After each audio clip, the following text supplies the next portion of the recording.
su buɗe ba su verification na Gmail ba, ga yadda ake. Da farko sai ka zo ka shiga file browser ɗinka. Idan ka shiga file browser naka, yanzu muna jira ta buɗe. Yawa sai ka zo ka shiga wannan develop file. Yawa ga shi nan mun buɗe. Yawa ga shi nan ya buɗe.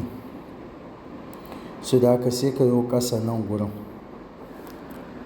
Ga shi nan da aka sa man file/email ɗin, sai ka yi clicking a wajen.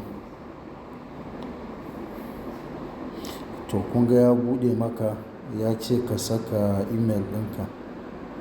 Sai da haka sai ka sa email ɗinka a nan. In ka gama sa email ɗin sai ka yi verify. Ga shi nan za mu sa email. Mun saka email, sai da haka sai ka danna verify.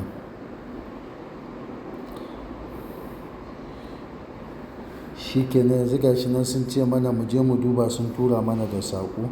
Duk da ga shi nan yana waiting, bari mu je email mu gani ko sun tura mana da saƙon.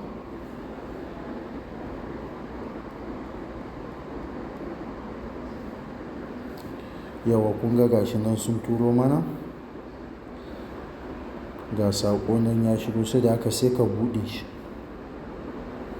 Ga shi nan buɗe. To kana buɗewa ga gurin da za ka danna nan. Shi kenan, ga shi mun danna, sai mu jira mu ga result.